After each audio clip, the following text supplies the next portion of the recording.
Forbes India, CNBC-TV18 present India Inc. on the Move. Smart Manufacturing, powered by Rockwell Automation. Hello and welcome to India Inc. on the Move Smart Manufacturing Summit by Forbes India and CNBC-TV18 in partnership with Rockwell Automation. The topic of this discussion is future-ready life sciences, predictive and life-saving. The Indian pharma industry today is the world's third largest drug producer by volume, and the country manufactures 60% of vaccines globally. India is also the supplier of affordable and low-cost generic drugs to millions of people globally. The pandemic, in fact, has made many countries sit up and recognize the power and relevance of India as a leading medicine producer in the world. Though India is one of the largest manufacturers in Asia to produce generic medicines, it lags in the development of new drugs. This, however, is soon about to change due to two critical factors: genome sequencing and translational strategies. These two factors combined together has given rise to precision medicine. With the help of technology, Indian life sciences can now play a critical role in the advancement of innovative medicines. The landscape for highly innovative and cost-effective biomedical research has changed significantly. The research and development of innovative drugs is currently under significant time and cost pressure, especially in preclinical and early clinical studies. To talk more on this topic, I have with me an elite set of panelists. Ankit Jain, Asia Pacific Industry Consultant, Life Science, Rockwell Automation; Dr. M. Damodran, Chief Quality Officer, Sai Life Sciences; Sanjay Sharma, Global Head Manufacturing, Dr. Reddy's; and Rajesh Chunudkar, President Manufacturing Operations, Lupin. Welcome, gentlemen, to this conversation. Ankit, in fact, let's start this conversation with you. How do you see pharma manufacturers adopting Industry 4.0? So, Industry 4.0 is something which is a mix of digitalization and automation. This is to bring transparency and efficiency by real-time visibility and insights for faster decision making. Now, digitalization is a next step after digitization, which is converting paper into digital form. And in order to achieve digitalization, there has to be an ecosystem of the cyber physical space. When I say cyber physical, it is both internal and external to any organization. Internal, like its instruments, sensors, devices, manufacturing execution systems, quality systems, etc. And on the external side, for the manufacturers, it is always the patients, regulatory authorities, and suppliers. And when this ecosystem is created, that is what becomes the smart factory or the future factory. In context of pharma, this essentially becomes Pharma 4.0. Now, how the industry is adopting it is by leveraging this ecosystem. They're trying to develop the use cases. And some of the pertinent use cases in pharma realm are like predictive maintenance, continuous quality assurance, real-time process optimization, digital twins for automated quality controls, digital technology transfer, etc. These are only to name a few. And the reason the industry is moving towards them is essentially to increase their output, to enhance their quality, agility, improve safety, and also reduce waste. And the industry can achieve this only when the manufacturers are working very closely with the OEMs, with the technology partners, the solution partners, by bringing the industry contextualization to the solutions that are being implemented under digital transformation. Mr. Sharma, let's pose the same question to you. How, in fact, do you see pharma manufacturers adopting 4.0? Last decade, I would say, we at Dr. Reddy's did a lot of investment in terms of connecting all our information, all our data, and digitalizing all the information. So what we called as digitize the core. So we had made a lot of investment on that.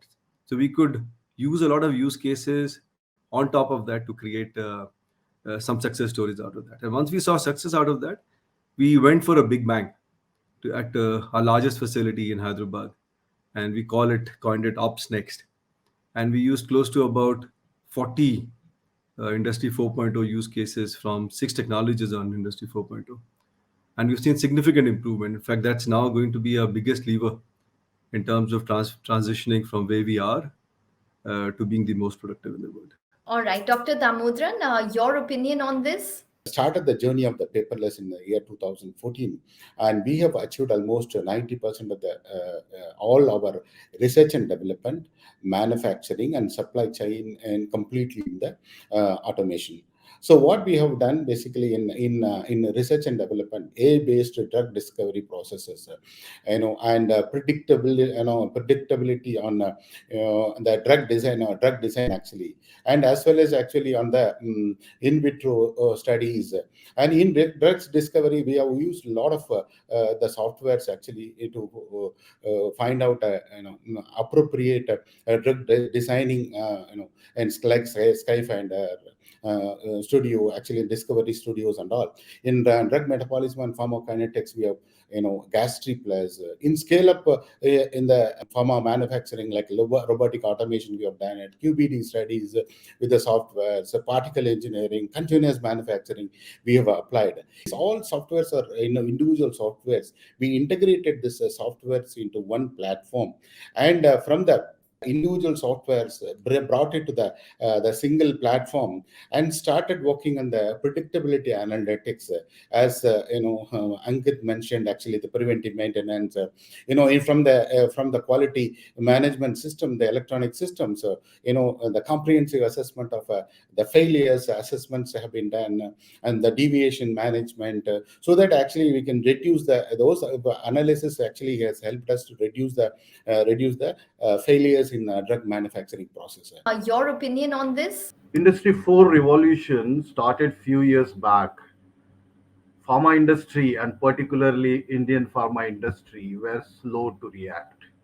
But in last couple of years, there has been a big acceleration on I4. Many of our pharma players in India are actively working on various projects to take this forward. As we always say, necessity is the mother of innovation. And the generic industry is going through major changes. The prices have been crashing, the raw material prices have been increasing. So there is tremendous pressure on the industry to improve the cost. Most of the traditional levers of cost optimization we have exhausted for the matured product.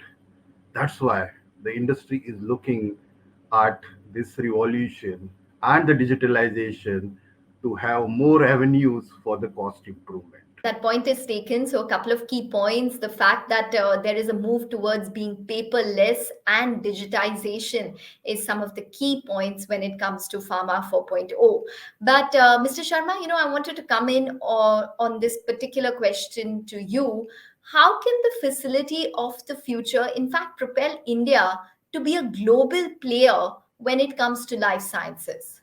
First of all, productivity and is the core in terms of being a leader. And when I say productivity is productivity is not about people. Productivity in pharma is about being first to market, have the lowest cost, have the best customer service, and be beyond compliance at every point of time. And that's what productivity is. And these are the key elements for you to be extremely successful in the global space in life sciences. And the use cases, for example, the lighthouse that we have created on digital, the use cases that we have put together actually addresses each of the elements along these. Then we followed the golden tunnel approach, wherein you make sure whatever the operating parameters are that are giving you the best cost, the least deviation. You try to build a feedback control mechanism using multiple data points over the last so many batches. So you tend to create those. The other piece is in every business and every operation, there are a lot of variabilities. There'll be variability on the demand side, there'll be variability on the supply side, there'll be variability on the operation side. So typically, when you have a variable operating model, you cannot have a fixed cost structure. So how can you operate with a variable cost structure? So we have put in a lot of use cases around digital twin, which is about dynamic allocation of resources depending on how things are changing. So, like I said, it's for us, the digital transformation is, and the smart factory is the most critical and most important lever in terms of transitioning from where we are to be on the top decile on everything we do. All right, well, that point is taken. Dr. Damodran, there is a growing demand for more targeted niche drugs as well as personalized medicine. That's exactly where medicine is moving, but in small quantities as well. Uh, what role do you think automated technology is going to play in this? So India is, also emerging in the contract development manufacturing business. So it is very more important to have automated tools to help the new molecules come to the market in a faster way.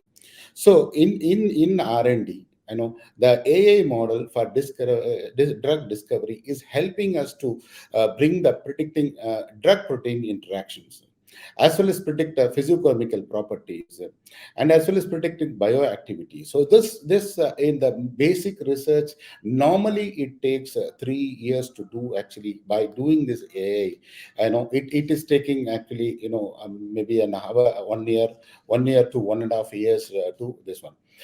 Bring the molecule to a pre-tox studies.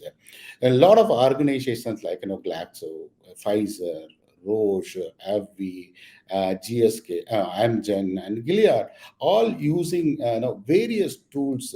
Also, the technology is helping us to predict the success rate in a clinical trials, and also the technology is also being used to predict the success rate in the market also. So this kind of tools, AI tools, is helping our research and development to bring the molecule in a shorter period. Actually, this is one part. The second part, as Sanjeev has also mentioned, in a production environment where the molecules are manufactured in multiple batches are manufactured, there is a possibility of deviations out of specification, maybe because of the operations, maybe because of the process related issues.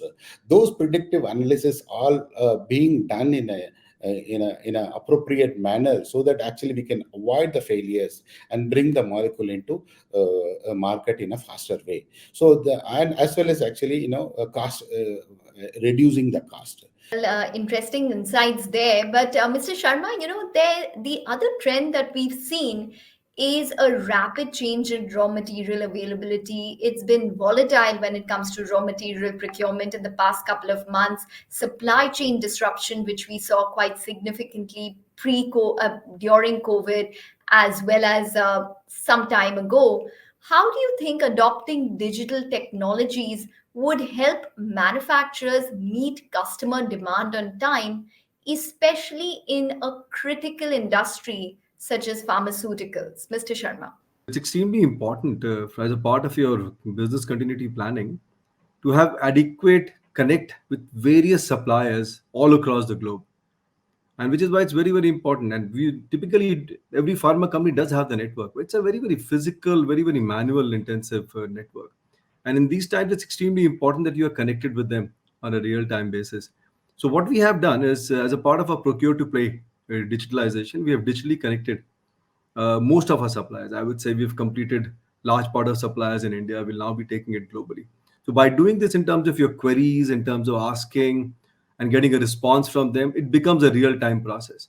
So it's nothing but just making sure that you have adequate backup suppliers, resources available, and you are able to communicate with them and get confirmation from them from different geographies on a real time basis. And which is why digitalizing this connect as a part of the procure to pay connect is very very important. All right.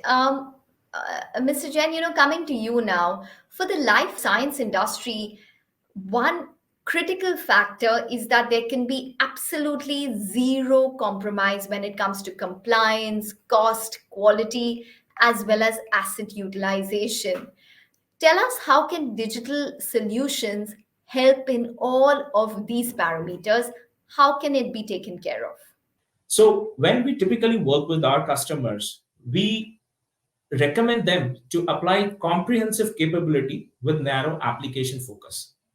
And what does this mean is to go for specific and prioritize use cases in their facility and try to realize the value from it first, so that the key stakeholders who are involved, they are on board. We have buy-in from them to proceed further and roll out into the larger structure.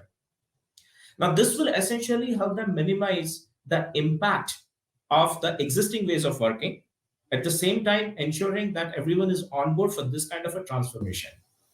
And therefore, implementing any digital solution in a phase-wise manner can be avoided without compromising on compliance or quality.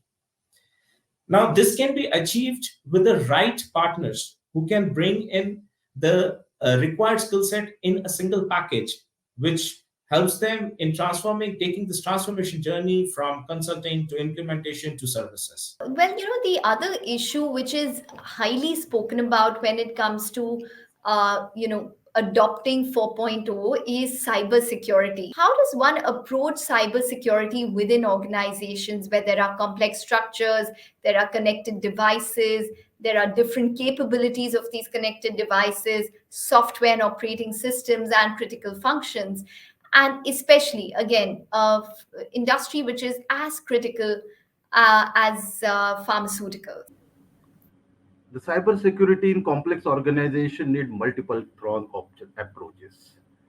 There should be different levels of detection and protection mechanism, like the perimeter of the network, the data center, the cloud, the user devices, the applications, and so on. The surface area of a modern organization is beyond the walls of the offices and factories.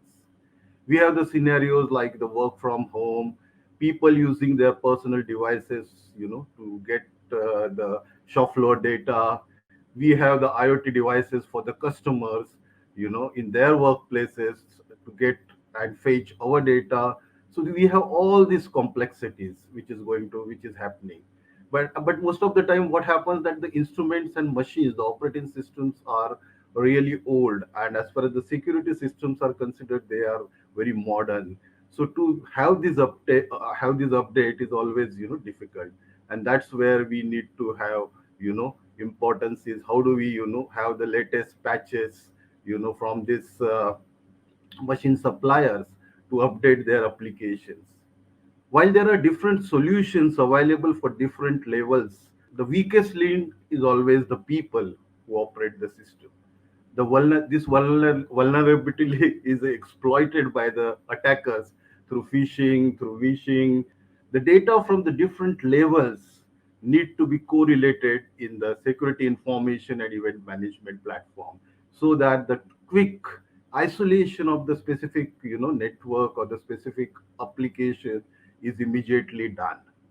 If we and also it is important that this vector, the attacking vector, has to be eliminated. And in case this doesn't happen, then finally what we have to see is that data gets corrupted. Then what do we do? So that's why the backup is very, very, very, very critical. The backup of the application, the backup of the data, and how quickly we have the disaster recovery plan, which can take us and go back into the normalcy again.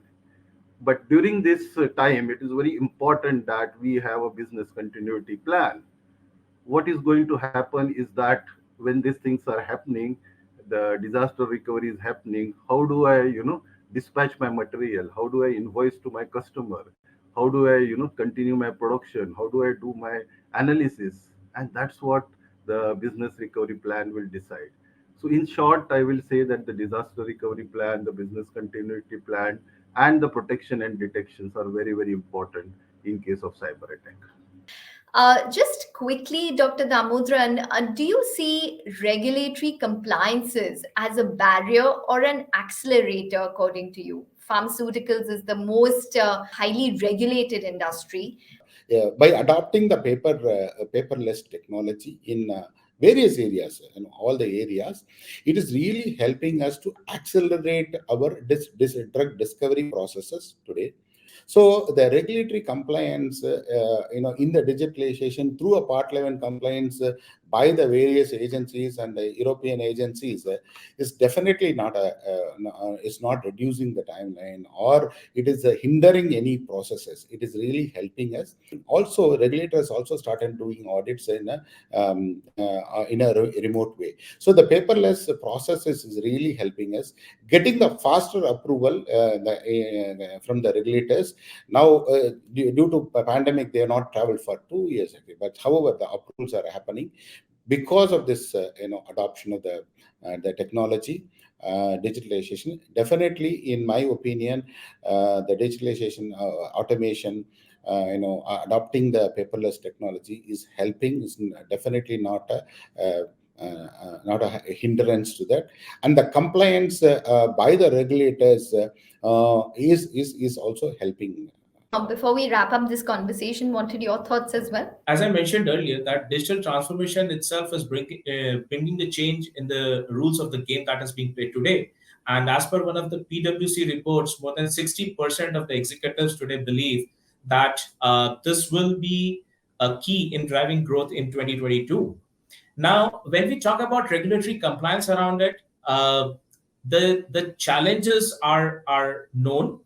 And for that, the regulatory authorities have been taking certain actions to overcome those challenges. Another initiative which has been taken for over a decade now by US FDA is essentially to introduce the performance-based regulations rather than prescriptive or a process or a technology and procedures-oriented regulations. So this will also reduce the burden of regulatory compliance to a great extent.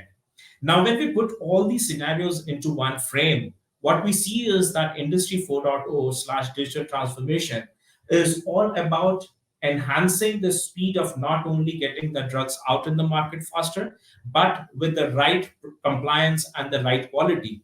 And therefore, certain processes, such as the process validation, which essentially consists of the design, qualification, and verification, which is traditionally in today's world, is done sequentially.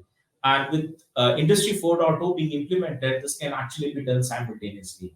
So regulatory compliance, I believe, is playing a major role in trying to make sure that these technological advancements reaches the end consumers as early as possible. Any quick final comments, Mr. Sharma? So, Ekta, on this issues around barrier, I think the barrier is more in our minds. You're operating in a industry where you make life-saving medicines, and there would obviously be regulations to control on those. So one should not look at that as a barrier. You have to look at that as a operating conditions in which you operate. It's a part and parcel of the business that you are in, and you cannot not have those level of controls which are required. But I've never seen that becoming a barrier. I think once we overcome the barrier in our minds, we can find an answer to everything. All right, gentlemen, we're going to wrap up on that note. It's been a pleasure. Thank you very much for joining in to this insightful conversation. And hopefully, we're going to take one step forward towards Pharma 4.0. Thank you very much. Forbes India, CNBC-TV18 present India Inc. on the Move. Smart Manufacturing, powered by Rockwell Automation.